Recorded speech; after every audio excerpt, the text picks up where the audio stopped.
लाहौर में ज़ोरदार बरसात जो 44 वरियनि जो रिकॉर्ड टुटी वियो। तेज़ बरसात सबबि हेठाई वारा इलाइक़ा पाणी हेठि अची विया। रोड रस्ता तलाउनि जो ॾेख ॾियण लॻा। बरसात सबबि ज़िंदगी मफ़लूज बणिजी वई। पाणी घरनि ऐं अस्पतालनि में दाख़िल। लाहौर में सभ खां वधीक एयरपोर्ट एरिया में 360 मिलीमीटर बरसात रिकॉर्ड कई वई। तूफ़ानी बरसातुनि सबबि लाहौर में रेन एमरजेंसी लागू। इस्लामाबाद समेत पंजाब जे ॿियनि शहरनि गुजरात, गुजरांवाला, वज़ीराबाद समेत केतिरनि ई हंधनि ते ज़ोरदार बरसात। केतिरा इलाइक़ा ॿोड़े छॾिया। बरसात सबबि केतिरा ई फीडर ट्रिप थी विया। बिजली जी फ़राहमी मुअतल थी वई। बरसातुनि दौरान मुख़्तलिफ़ हादसनि में 2 ॼणा फ़ौत, 7 ॼणा ज़ख़्मी। कराची डिवीज़न के मुख्तलिफ़ इलाइक़नि में किथे तेज़ तो किथे हल्की बरसात जो सिलसिलो जारी। Super highway, Bahria town, Gadap, Sohrab Goth, Malir, Landhi airport, Gulshan Hadeed, Sachal Goth, Safoora Goth, Gulistan Jauhar, Gulshan Iqbal, university road ऐं ॿियनि इलाइक़नि में वस्कारो। Defence, Clifton, Korangi, Saddar, I Chundrigar road, एमेजना road, Zainab market, Nazimabad, site area, Shahrah Faisal, Tariq road, Hijrat colony, Delhi colony ऐं ॿियनि इलाइक़नि में बरसात। हेठाई वारनि इलाइक़नि में पाणी बीहजी वियो। केतिरा ई फीडर ट्रिप थियण सबबि बिजली जी फ़राहमी मुअतल। धाबेजी ऐं भरपासे वारे इलाइक़नि में बरसात जो सिलसिलो जारी। मौसमियात खाते पारां 6 अगस्त ताईं बरसात जो सिलसिलो जारी रहण जी अॻकथी। मौसमियात खाते सिंध में 3 अगस्त खां 5 अगस्त ताईं बरसात जो नओं स्पेल शुरू थियण जो इम्कान ज़ाहिर करे छॾियो। चीफ मेट्रोलॉजिस्ट सरदार सरफराज़ जो चवणु आहे त कराची में हल्की ऐं विचोले दर्जे जी बरसात जो सिलसिलो जारी रहंदो।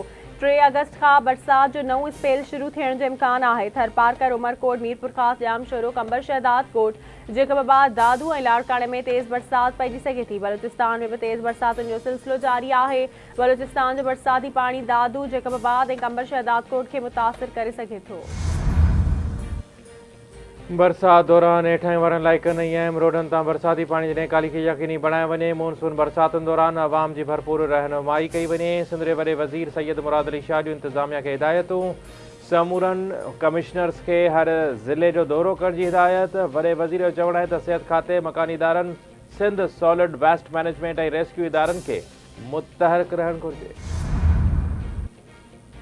सिंध हुकूमत ट्रांसपोर्ट खाते ऐं कमर्शियल गाॾियुनि जी डिजिटलाइज़ेशन ऐं ऑटोमेशन फ़ैसिलो करे वरितो। सिंध जे सीनियर वज़ीर शर्जील मेमण जी सदारत हेठि आला सतही इजलास ट्रांसपोर्ट खाते ऐं ज़ैली इदारनि SMTA, PTA, RTA ऐं कराची जे बि डिजिटलाइज़ेशन जो कमु शुरू कयो वियो। शर्जील मेमण जो चवणु आहे त ट्रांसपोर्ट खाते जे सॉफ्टवेयर सां PTAs खे पाण में ॻंढियो पियो वञे। बैनुल सूबाई रूट परमिट्स जो बि पतो पइजी सघंदो। ट्रांसपोर्ट जे निज़ाम खे ऑनलाइन करण सां रेवेन्यू में इज़ाफ़ो थींदो। जदीद टेक्नोलॉजी जे इस्तेमाल सां निज़ाम में शफ़ाफ़ियत ईंदी। पहिरीं मरहले में गाॾियुनि जी फिटनेस सर्टिफिकेट जी निज़ाम खे ऑनलाइन कयो पियो वञे। डिजिटलाइज़ेशन सां हादसनि में बि घटिताई ईंदी। मुसाफ़िर महफ़ूज़ तरीक़े सां सफ़र करे सघंदा। शर्जील मेमण ऑटोमेशन जे निज़ाम ते 15 ॾींहनि में अख़बाराई रिपोर्ट ॾियण जी हिदायत।